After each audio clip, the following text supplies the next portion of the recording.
بنو اسرائیل میں ایک نوجوان اپنی بدماشی اور عیاشی کی وجہ سے بہت زیادہ بدنام ہو گیا، تو لوگوں نے اس سے گھر سے اور شہر سے نکال دیا۔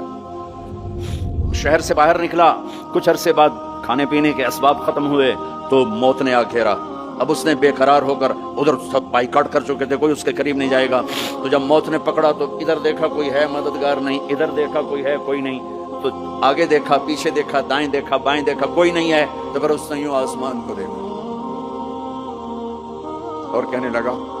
یا من لا تضرہ الذنوب ولا تنقصہ المغفرہ، اے وہ ذات جس کو معاف کرنے سے کوئی کمی نہیں آتی اور گناہ کرنے سے اس کی ذات میں کوئی کسی قسم کی کمی نہیں آتی، دیکھ مجھے سب نے چھوڑ دیا ہے، تیرے پاس آنے کا وقت ہے، مجھے معاف کر، میں نے تیرے بندوں سے سنا ہے تو بڑا غفور الرحیم ہے۔ جان نکل گئی۔ اللہ تعالیٰ نے موسیٰ علیہ السلام سے فرمایا، موسیٰ میرا ایک دوست وہ جنگل میں مر گیا ہے، جاؤ اس کے جنازے کا انتظام کرو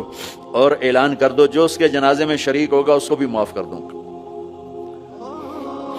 کون؟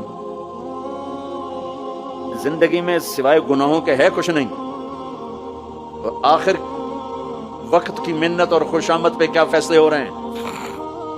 لوگوں نے دوڑ لگائی، آگے دیکھا تو وہی نوجوان شرابی، زانی، جواری، بھیڑا، موسیٰ یہ تو وہ ہے جس کو ہم نے شہر سے نکال دیا تھا،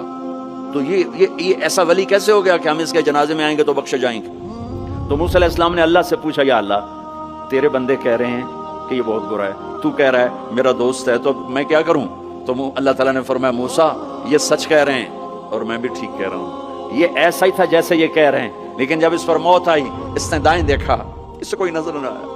اس نے بائیں دیکھا، اس سے کوئی نظر نہ آیا، اس نے پھر میری طرف دیکھا، تو موسیٰ میری غیرت نے گوارا نہ کیا کہ جس کو سب چھوڑ جائیں اور وہ بے بسی میں مجھے پکارے اور میں اس کی پکار پہ لبیک نہ کہوں۔ اے موسیٰ اس نے تو صرف اپنی بخشش مانگی، مجھے میری عزت کی قسم اگر آج مجھ سے پوری دنیا کے انسانوں کی بخشش مانگتا تو میں اس کی طفیل سب کو معاف کر دیتا۔